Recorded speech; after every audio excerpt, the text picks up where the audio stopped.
Hey, Legal Rebels, this is Tom Martin. I'm the founder of LawDroid, and this is my podcast, LawDroid Manifesto, where I interview legal innovators about how they do what they do. In this episode, I interview Robert Dilworth, Executive Director of the Digital Leaders Exchange at the Liquid Legal Institute, whose transition from 35 years in corporate law to leading legal innovation shows that the best careers never really end, they evolve.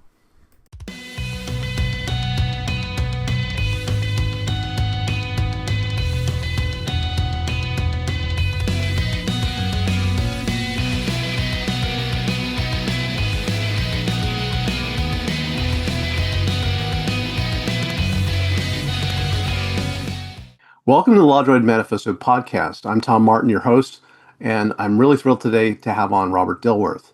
He is the Executive Director of the Digital Leaders Exchange at the Legal Liquid Institute, and he's also a fellow at the Cambridge Judge Business School. And he lives in Germany.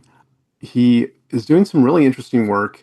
I had the pleasure of seeing him again recently in person at a conference, and I thought, you know what?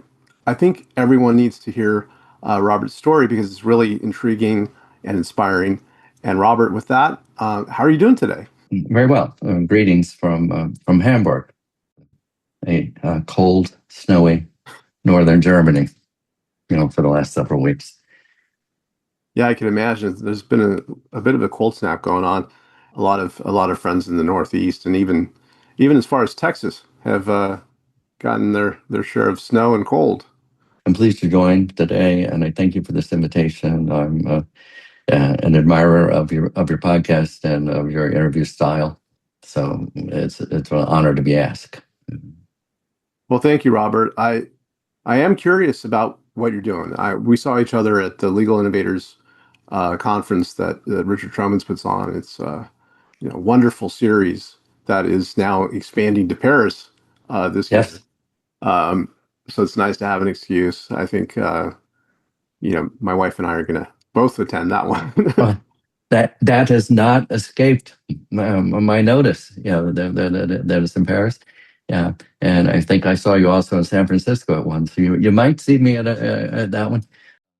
Although there were some other activities, there was a hackathon at Cambridge the next day, and but no, that's a very good excuse for a trip, though. One thing that you mentioned I think you actually spoke. You presented at one of the sessions that had to do with the Legal Liquid Institute, and I just wanted, tell us a little bit about what that is.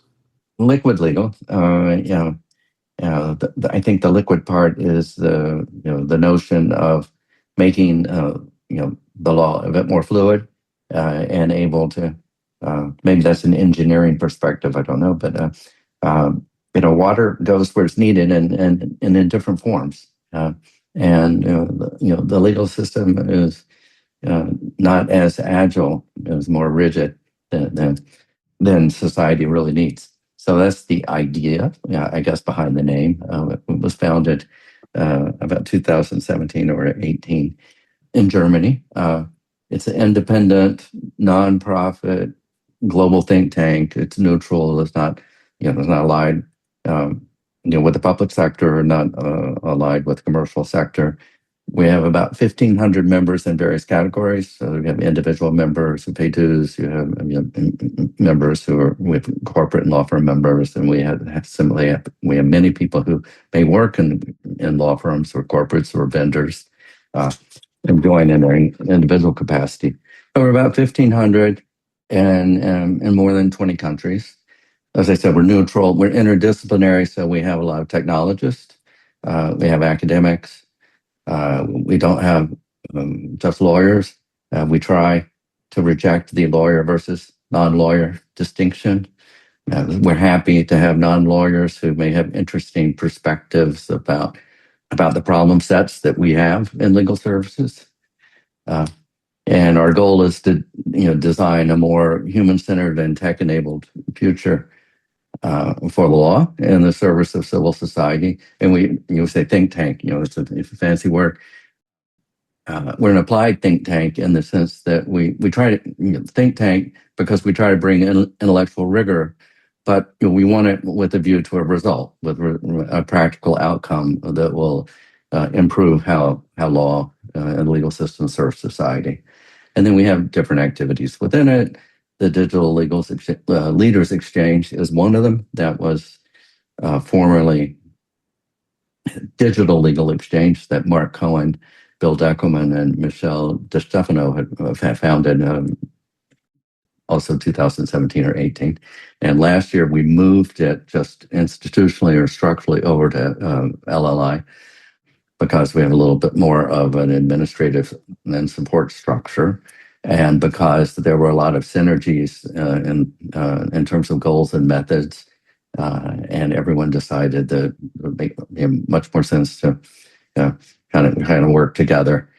And so we did that the beginning of April. And as I retired from Bank of America, a number of these roles kind of accelerated my decision to go ahead and make career transition. So I did that in May of 2025. One of my roles is to kind of nurture the DLE within this new structure and try to adapt it now for 2026, knowing that it's a different world than in 2020 or before when we were trying to preach our message, particularly to general counsels and their corporations about transformation, and now I think more of them have that message. So we're more, to the hard yards and the how, not the whether, and the why.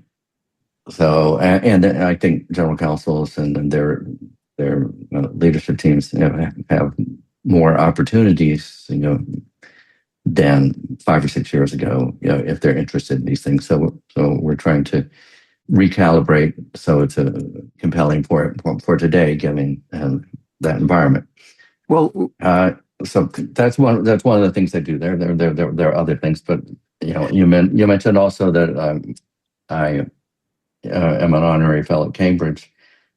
That came my way and also helped me in my decision.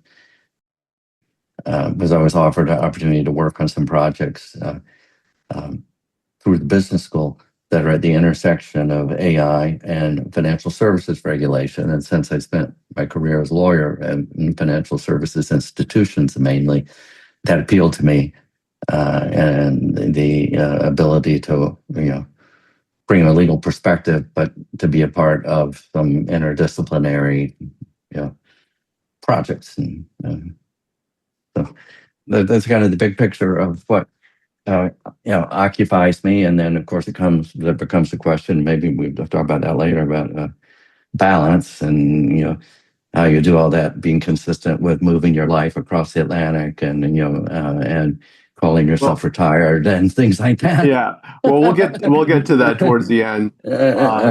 I'm sure everyone could use that insight about how to balance things. But okay, so what I'm hearing, the Liquid Legal Institute, when I did some research on it to prepare for us talking today, like it looks like a lot of the functions that it has under its aegis is kind of similar to what like a state bar association in the States does. Like there's an educational element, there's the camaraderie, there's also like bringing together different like particular practice groups to talk about things. But it makes a lot of sense now that you mentioned that the goal, like the purpose of it has been to instill in lawyers more of a forward thinking, liquid fluid, curious type of mindset to help transition and transform the industry into one that's more useful for getting clients the results that they want. Is that fair? Yeah, and that's fair. That's fair enough. And some of the adjectives that you used are not adjectives that are used with respect to all that many bar associations, though. And it's not to criticize bar associations, but you know what I mean. Even within in jurisdictions that have very well developed and strong bar associations, there are tensions with respect to change, right? Yeah. Yeah, so there's When definitely a and need. how and the pace and why and in whose interest. And So I could see where there's definitely a need for like an alternative that is focused on the uncertainty, that's focused on the transformation, that's focused on the future. I've had just a couple of interactions in Germany where like I've presented a couple of times and talked to local lawyers, and I know that Germany, and it may have changed in a couple of years, but I doubt it. But they seem to be a little bit more conservative in terms of their approach to technology and incorporating it within their practice more so than I've experienced within the United States, which seems to be a bit more a bit more responsive, a little more market driven. Of course, there's a lot of lawyers in the States that are also like not really leaning into the change, but it seemed like more of a, a cultural thing with German lawyers that they definitely are very metered and careful. And I think with some, I think I've seen that a little less with those that work in the, at least this is my perspective over the last 5 or 6 years, those that work in the corporate sector, because the corporate sector is much more likely to be influenced by the culture of the and priorities of the company itself and its openness to innovation and change if you want to be successful in that environment. Uh, Maybe so with respect to some lawyers in private practice. But ultimately, those lawyers in private practice, and we see this in the U.S. and other places. Yeah, they all have clients and corporate clients. I've heard this statistic. Maybe I've heard it first from Casey Flaherty, but anyway, I've cited it before. That more than 50% of legal spending globally is by corporations. So ultimately, corporations and their client needs, they're the buyer. Can ultimately they express what their priorities are and what they would like to see from their service providers. And I think that's one of the reasons why you're starting to see some more accelerated change. and the focus of the Liquid Legal Institute and your work there is on in-house counsel, right? It's like transactional lawyers mostly. Well, and the DLE part, it is, but within the institute, it's all aspects of the practice of law. There are people who are focused on improving the performance of the public sector, like the development of legislation, regulation, efficiency of the public sector, administration, efficiency of the courts, the court system, which obviously has access to justice uh, component. So it's not strictly limited to private practice or to in-house and corporate. But at the Leaders Exchange, we do have that kind of focus on in-house counsels and multinational corporations. I do want to get into what makes you tick, your background and your origin story. And I know the audience likes to learn more about people personally. And not to get too personal, but I do want to ask you about where you grew up and stuff. And I know that currently you're in Hamburg, uh, but did you grow up there? Like where? No, not at all. No. Life is you kind of can look backwards at a certain point, and then you can kind of understand more how you got where you got to. I think it's and Kierkegaard said that life must be lived forwards, but can only be understood backwards. Right? You can understand your journey better, once you're pretty far into it, and actually can see that there were maybe precursors along the way. There were signals, and so it kind of makes sense. But yeah, but to get to your point and your question, I grew up in the U.S. Most of my youth was in Georgia, in the Atlanta area. I left there in 1982 when I got a fellowship to Columbia to an LLM at the law school at Columbia. So I lived away from there more um, than I lived there growing up. And one thing led to another. That was an opportunity to study in New York and then just study in Paris. And we've got a law degree in Paris. And then after having done all that, it made sense for me to go back to New York to start my career. And I did that at Cleary Gottlieb for about 6 years. And at first I thought, well, I'll do that for a couple of years and you'll get, in 5 years, you can get the training that you would get anywhere else in 10 years, or in 3 years, you'll get, 6 years of training, whatever, and then you can go back any other place. But it came a point in my life where after a couple of years in New York, I woke up and thought, well, this kind of feels normal. I feel like a New Yorker. I'm not sure that I can go back, right? So, Yeah. so I did that, and had opportunities that led me to uh, when I left there to work for Deutsche Bank in New York, and to go to I worked for about a year and a half in Frankfurt in the headquarters, and then went back before I started Bank of America. And I kind of thought my life was going to be more due to the early experience in France and with French as my first foreign language, uh, more in that direction. But life had other plans, and the opportunities were first with a German company, and then I met a nice German American woman, and that changed my life. And that expanded my my horizons tremendously, because this was just not something necessarily been in my contemplation to have like a third language and third culture, and a third place where I could feel at home and have set relationships. That has been a wonderful turn that I could have never contemplated. But so that's kind of how the kind of German part of, or chapter of life started. Let's unpack that a little bit because there's a lot. Um, Yeah. the first of which is just starting at the beginning. You said Georgia, Atlanta, Georgia? Hmm. Okay. And were you in the city? Like, what was your little neck of the woods like when you were growing up as a kid? We were in a very close suburb until I was maybe 13 or 14, adjoined the city limits, and then we moved a little further out into the suburbs, and finished high school there. And I went to college in Atlanta as a commuter at a small liberal arts school, and then Oglethorpe, right? yes, and then uh, to law school, and went to the University of Georgia in Athens, and did well there. And I was very fortunate, and this is the question that I tell young people about, just to be open to recognizing an opportunity and a break when you see it.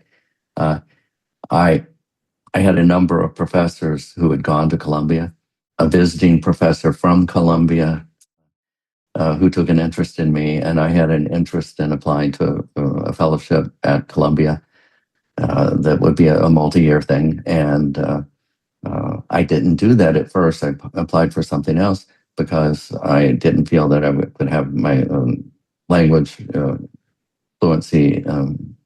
Actually, based on, I guess, conversations you know between Columbia and the faculty members there, it resulted in my receiving a phone call to ask me whether they could convert my application to the thing that I myself had excluded myself from.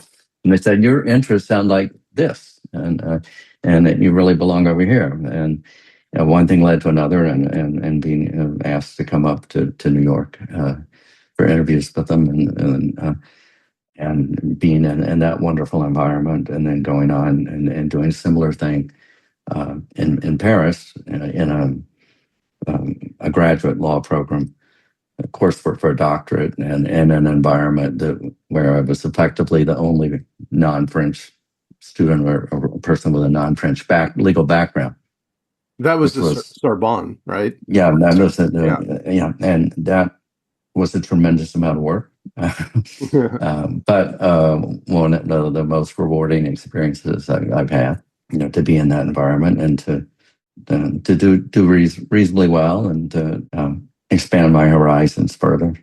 That's so key. It's something that I've shared with my daughters and also to law students that I have the pleasure of teaching now at Suffolk Law is the idea of optionality, right? Like when you make life choices, that if you can pick either, educational institutions or jobs where it gives you greater degrees of freedom, the better. And so like it's just interesting like that you initially made a choice which limited you from something that actually you would be better suited for, and they recognized that and put you in the right spot.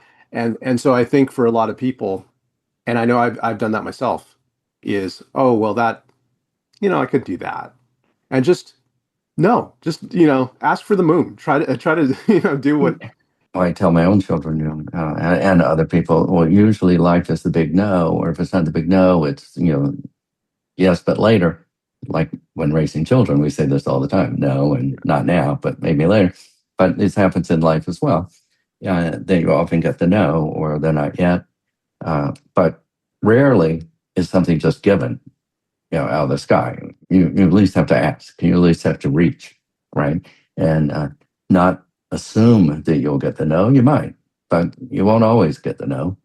The other thing I see in retrospect, when you're 22, 23, 24, 25, in that age range, you may have a telescoped view of the world and life and think, well, I can't do that. I can't take the 6 months to go this, or I can't go do this program. I can't take this year because uh, I need to get in the workforce. And certainly there can be economic and student loans, similar reasons why that's really important, but or necessary. But in the big scheme of things, 6 months of your life or a year or 2 years abroad or doing something that's going to be very enriching at a time when that might be one of the last times in your life that it's actually easy to do. It goes to your point about optionality, right? That, to recognize, well, wait a minute, world's not going to come to end if you start, your job as an associate in a law firm a year later, right? Yeah. Or 2 years later, or if you decide, well, I'd like to go get this master's degree, or I would like to, to go on a round the world trip, whatever. Sure, some people might, think less of that choice that you'd immediately, go to make money. I think, in retrospect, I could have, taken a little more time to finish a doctorate or whatever, which I didn't do because I thought, well, no, I need to come back and get trained and get on the hamster wheel, the career hamster wheel. But Well, so I try to tell young people when I mentor them, that you're not going to regret it, and this is actually one of the last clear chances that you'll have to do some of these things. let's jump back a little bit. I'm just curious about, did you have a big family? What did your mom and dad do? Like, what was that any like if you had a big family, where you fell in it, and also, what kind of stuff your parents did? Was that any inspiration for you as to what you're doing now, or what you did next? Well, that's interesting. My father had been trained as a chemist and chemical engineer, which wouldn't have had any kind of bearing that I would have thought on my direction, uh, except he was pretty analytical and logical. So I see in retrospect, I couldn't see that at the time. I can see now he's no longer with us. Neither of my parents are, but I can see now kind of subtle influence of where, in looking backwards, I can see how there's some of that is in me and and influenced me. My mother, um, you know, was a housewife and did various other kinds of part-time work and volunteer efforts work. When my brother and I, to your point, we were a reasonably small family, just two siblings. My brother's 2.5 years younger. What I remember most, I think, in terms of her influence on me was she was very, especially for the time in which I grew up in 1960s and mid 70s, in the sense of giving me a sense, an affirming sense that there was very little in life I couldn't do if I really wanted to do it and would put my mind to it. And also that whatever it is that I chose to do didn't matter that much, to her or them, as long as it was what resonated with me, and that I would give 100% or 1,000% of everything I had to be as good as I could be at whatever that choice was. And so I think that gave me a good base of self confidence, not an excess base, but a solid base. You know, to take those little steps, and recognize opportunities, when they presented themselves along the way, and then have some of the courage to take them, and then figure out what to do next and what to do after that. And I think that's wonderful that you grew up in that environment because it's one that's a real unlock for the possible. That when you get that sense of security from your parents that you can do anything you set your mind to, and that it's okay to do something that's what you enjoy doing versus something that you feel you have to do. And I think like that's reflected in your career is that you've made a lot of interesting choices. About um, studying in different places, different subjects, and you know it all comes full circle now. I think with where you're living now and the work that you're doing, essentially trying to instill in lawyers out there the same curiosity and open mindset and believe, potentiality that they can accomplish what they want to if they just set their mind to it. I hope I'm a good example of that. Right now, I'm having moved across the Atlantic, and um, we're still getting settled, but it's much better now than a few months ago. I feel like I'm a living experiment in kind of radical adaptation at my career point and age to, um, kind of pick up everything. Even though I was coming to an environment that was pretty well known and had set of relationships and good starting point. So I hope other people can see, and people who are my contemporaries can see that it's not too late to reinvent yourself if you're so inclined. And I felt, you know, say starting about 5 years ago, I guess in the pandemic. Part of that time was spent in Germany in lockdowns. The second wave of lockdowns came, and we were here to see about relatives. And so we stayed. And so what I thought would be 3 weeks became 5 weeks, and then became 10 or 11 months. And I started to give more thought about myself and my purpose and my life, like a lot of people did. And I started to think about, the legal system. And I witnessed the events of January 6th over in Germany, and started to really have a lot of questions about how, you know, people who are members of the bar and elected representatives can, justify some of those things, and the kinds of things in society that could make some of our citizens either participate in such things or rationalize and justify that. And I started to think more about the gaps in, I guess, civic education and respect for the rule of law, and why some of that might be. And I kind of got on a little quest to try to understand that better, and then or to attempt to get my head around it uh, in terms of contributors. And along that way, I came to realize that the legal system does not serve people all that well, and particularly with respect to uh, civil legal services that most people can't afford, and that the kinds of things that are in my DNA and my blood may not be in everyone's DNA and their blood and natural to them, from dawn until dusk in terms of their way of thinking. But rather, it's just a very kind of abstract thing, this notion of, uh, rule of law. That got me thinking more about, do I have any role in this? Am I not in an active way complicit, but are there things that I can do even at this stage of my career to at least help in a little way? It was just a good confluence of timing and influences, uh, because I was here in Hamburg, and one of the law schools here, the Bucerius Law School, it's a private law school in Hamburg. It was a very has a very well-known center on legal tech and data science that Professor Dan Katz is an academic director of. Yeah, and they were in an online mode then because of the pandemic.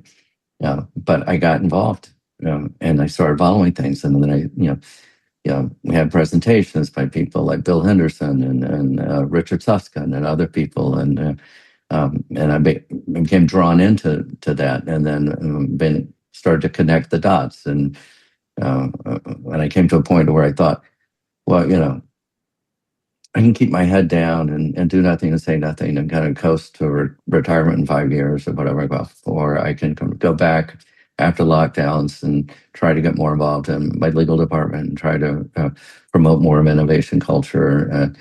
And so I felt that for me, it was authentic to try to do that, right? And so I committed a few years to doing that. I've had some traction. Gen AI was definitely a catalyst that helped in that. I think by the time I left, I felt that I had done a good thing, and for my colleagues, and I had also opened up an entire new world to myself, for myself, and for my wife, because she's uh, gotten involved in some of these activities in the LLI. We have a charitable fund, and we do some things that are more student oriented that she's involved with. Well, But I just crafted that so that by the time I left, I felt it's not just that I'm leaving something that I've maybe had enough of and it's had its role in my life, but I also have something that's pulling me.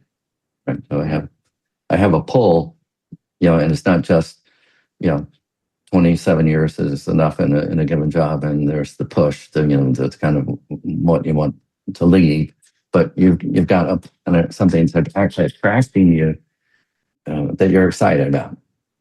because I want to point out to the audience that you had 27 years at Bank of America as managing director and associate general counsel. Like you could have retired comfortably and just done that, but you chose the challenge to be open to the new and to get involved.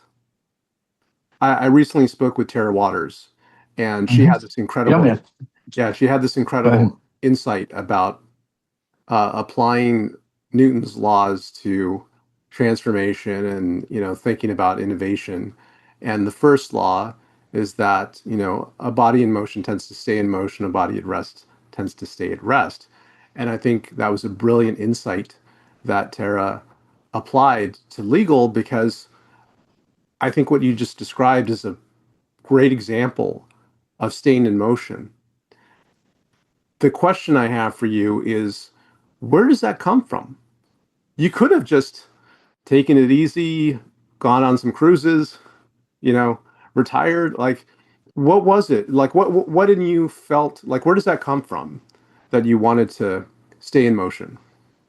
I may, appropriate to this phase of life, want to be less in motion, but I don't want to be, in activity. And it took several years, but but starting the pandemic, when I started to think about next 5 years of my life and kind of getting closer to the typical retirement phase, I knew I couldn't go from going 200 miles an hour for decades to going 0 miles an hour, but that I needed to be in motion. I just maybe needed to be in a little less motion, or motion, but with maybe a greater degree of purpose and intentionality as to the destination of the motion. uh, Yeah. yeah, but that it wouldn't work for me, to not have a plan, right, or to not have something that had some purpose, right, and so I could still feel engaged and related to my profession, and still, doing some good and continuing to grow intellectually, because that's key to, I think, anyone's longevity, uh, is having some stimulating activities and relationships. And so that was one of the appeals, right? So part of it was kind of knowing my own wiring, and other part was just, it was actually appealing, and I cared, and I believed, and taking time to make things better, because the profession gave me opportunities in life that I could have never imagined growing up in the Atlanta suburbs. I've done so many things and had so many opportunities that I just would have never dreamed of, and that's even from just having spent most of my life in a corporate legal practice. Uh, but the security that came from that allowed me to have a life that I had not contemplated.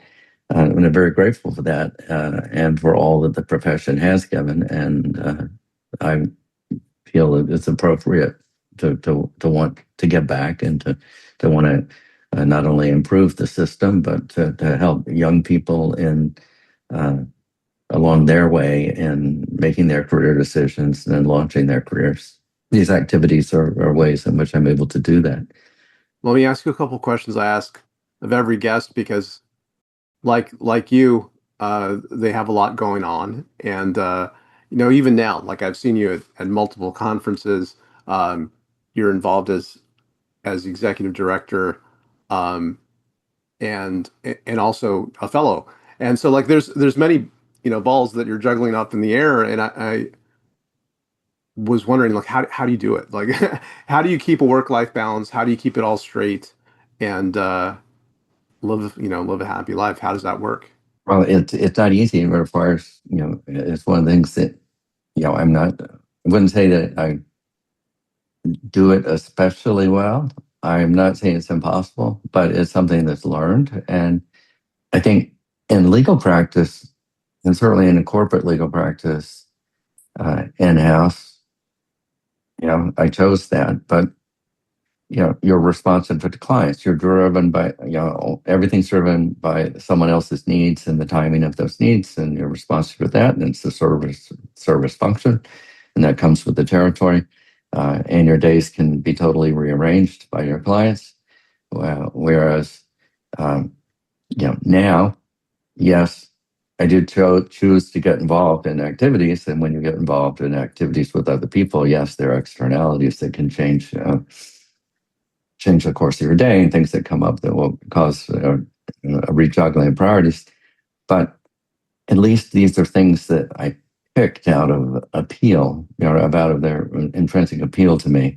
Uh, and I do have some agency, and other people who've been a few years ahead of me in this process and advised me, like Mark Cohen's one of them, is that to learn over time, that out of all the things that are interesting to you and you do want to say yes to, you have to learn to say no to some, so that you still have the capacity to have more balanced life that's appropriate to your phase in life, uh, and to be able to do your best at the ones you say yes to. Right. So I think it's something that that I and my wife as well are trying to learn, which is being selective and intentional in the things we say yes to and that we take on, so that they make sense, and that we do them well, and give our all and make an effective contribution, versus being more scattered. Well, I'm still learning that myself, probably. No, I'm not saying it's Yeah, easy. I yeah. mean, and No, no, no. But especially today, because there's so many distractions, and there's so many, but there are also so many opportunities and so many needs. All yeah, right, so it's very easy to have the problem. The problem that I yeah, think many of our viewers have that too, right? yeah. Actually, that question leads me to the next question, the last one I had really, which is after you're doing all of these things, pursuing these different activities, what makes it worthwhile for you? What makes it worthwhile? Well, one of the things that has made it worthwhile is, um, at least in these activities, is working with such a variety of people of different ages and generations, some of which, and some of them are from other disciplines. I found in the last 5 or 6 years that I've been involved in legal innovation and transformation activities and initiatives, just the most wonderful group of people, with very slight exception. I'm not even sure I can think of any strong exception of people that are hopeful and optimistic, and many that are pretty selfless, and they still have some idealism to them. Um, Regardless of the decades that they may have been working, and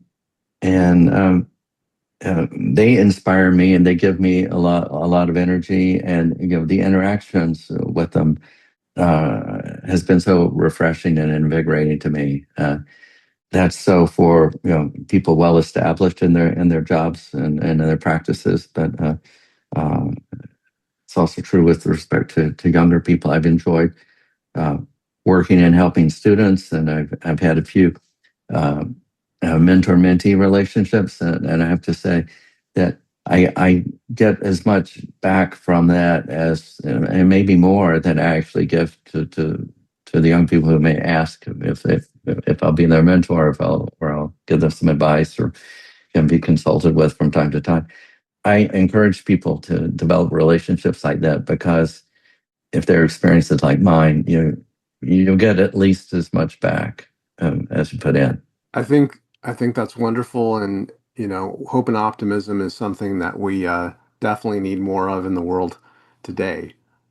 And I think it's an inspiring story, yours, Robert. And I just want to thank you so much for spending time with me on the show today. Well, I thank you again for having me. I really enjoy this conversation and all that I've learned about other people who are active in this area, through your interviews and through your writings. I appreciate that. For everyone in the audience who's listened to this and wants to learn more about you, the Liquid Legal Institute, and everything else, and keep in touch with you and follow you, how would they do that? Well, I'm active on LinkedIn, so that's easy to find me under Robert Dilworth with a 1L. And I have my main email address, a very simple one, which is Robert at Dilworth, 1L, and then .de. So those are probably the two easiest ways. So I encourage people to write or to connect over LinkedIn if they'd like to develop a conversation. Well, and I encourage you to reach out to Robert. I think he has a lot to teach, and he has a great story that we should always be open to the new. So thank you again, Robert. Thank you so much for being on the show. Thank you. And to all of you watching, thank you so much for tuning in. See you next time. Thank you so much for watching the latest episode of the LawDroid Manifesto podcast.